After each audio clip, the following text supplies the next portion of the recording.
"I don't think he'd let you choose what you wanted to be turned into, though," said Hermione seriously. "No, I think your best chance is some sort of charm." So Harry, thinking that he would soon have had enough of the library to last him a lifetime, buried himself once more among the dusty volumes, looking for any spell that might enable a human to survive without oxygen.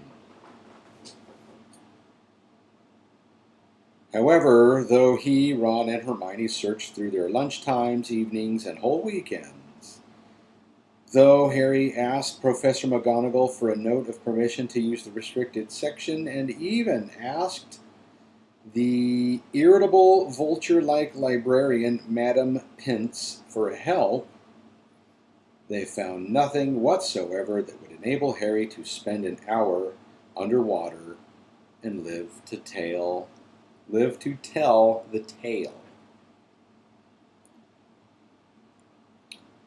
Familiar flutterings of panic were starting to disturb Harry now, and he was finding it difficult to concentrate in class again. The lake, which Harry had always taken for granted as just another feature of the grounds, drew his eyes whenever he was near a classroom window. A great iron-gray mass of chilly water, whose dark and icy depths were starting to seem as distant as the moon. Just as it had before he faced the horn.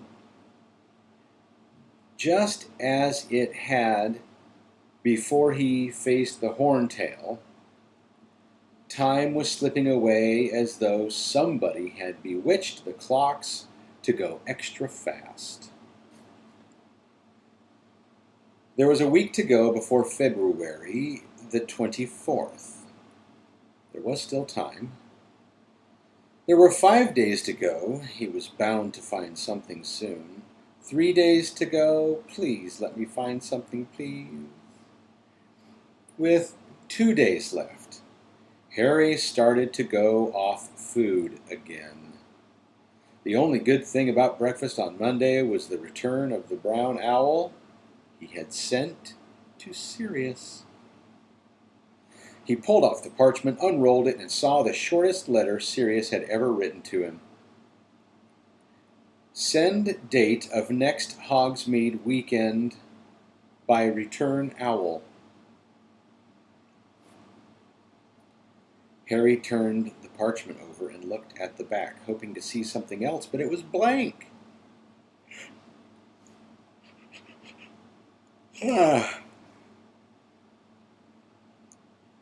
Weekend after next, whispered Hermione, who had read the note over Harry's shoulder. Here, take my quill and send this owl back straight away. Looks like I'm popping out of the picture here.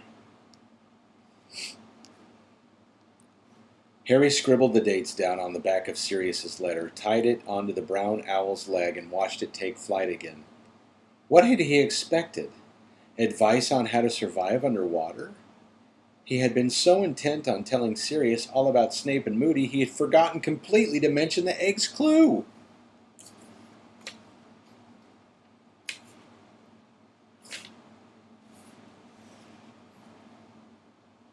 What's he want to know about the next Hogsmeade weekend for? Said Ron. Dunno, said Harry, dully. The momentary happiness that had flared inside him at the sight of the owl had died. Come on. Care of magical creatures. Whether Hagrid was trying to make up for the blast-ended Scroots, or because there were now only 2 Scroots left, or because he was trying to prove he could do anything that Professor Grubblyplank could, Harry didn't know. But Hagrid had been continuing her lessons on unicorns ever since he'd returned to work. It turned out that Hagrid knew quite as much about unicorns as he did about monsters. though it was clear that he found their lack of poisonous fangs disappointing. Today he had managed to capture 2 unicorn foals. Unlike full-grown unicorns, they were pure gold. Pavarti and Lavender went into transports of delight at the sight of them, and even Pansy Parkinson had to work hard to conceal how much she liked them.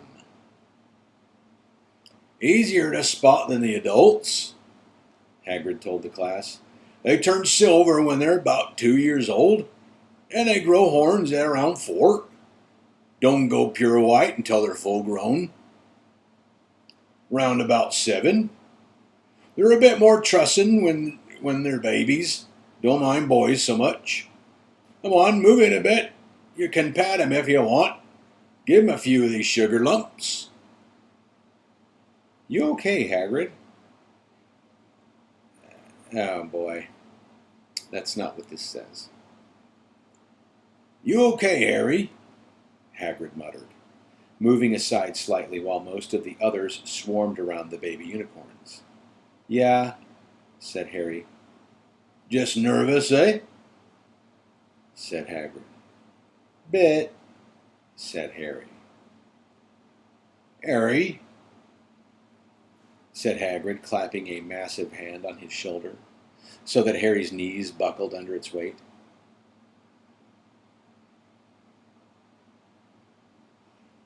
"I'd have been worried before I saw you take on that horntail. Ow! Golly! I just shifted my foot and bent my own toenail back with my heel."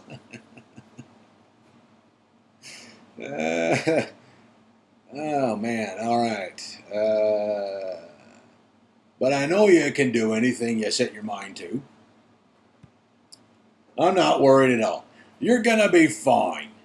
Got your clue worked out, haven't you? Harry nodded, but even as he did so, an insane urge to confess that he didn't have any idea how to survive at the bottom of the lake for an hour came over him. He looked up at Hagrid. Perhaps he had had to go into the lake sometimes to deal with creatures in it. He looked after everything else on the grounds. After all, "You're going to win," Hagrid growled, patting Harry's shoulder again, so that Harry actually felt himself sink a couple of inches into the ground. "I know it. I can feel it. You're going to win, Harry." Harry just couldn't bring himself to wipe the happy, confident smile off of Hagrid's face. Pretending he was interested in the young unicorns, he forced a smile in return and moved forward to pat them with the others. All right, there's a break. Guess we're... Huh? Oh, still got a little more time. Still got some... Okay. By the evening before the second task, Harry felt as though he were trapped in a nightmare. He was fully aware that even if, by some miracle, he managed to find a suitable spell, he'd have a real job mastering it overnight. How could he have let this happen? Why hadn't he got to work on the egg's clue sooner? Like Hermione kept fussing at him about. Why had he ever let his mind wander in class? What if a teacher had once mentioned how to breathe underwater? He sat with Hermione and Ron in the library as the sun set outside. Tearing feverishly through page after page of spells, hidden from one another by the massive piles of books on the desk in front of each of them, Harry's heart gave a huge leap every time he saw the word water on a page. But more often than not, it was merely take 2 pints of water, half a pound of shredded mandrake leaves, and a newt. "I don't reckon that it can be done," said Ron's voice flatly from the other side of the table. "There's nothing. Nothing. Closest was that thing to dry up puddles and ponds." That drought charm, but that was nowhere near powerful enough to drain the lake.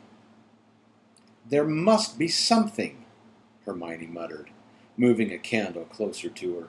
Her eyes were so tired she was poring over the tiny print of old and forgotten bewitchments and charms, with her nose about an inch from the page.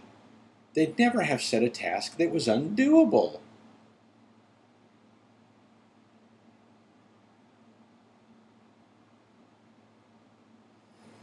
They have, said Ron. Harry, just go down to the lake tomorrow, right? Stick your head in, yell at the mer people to give back whatever they've nicked, and see if they chuck it out. Best you can do, mate. There's a way of doing it, Hermione said crossly. There just has to be.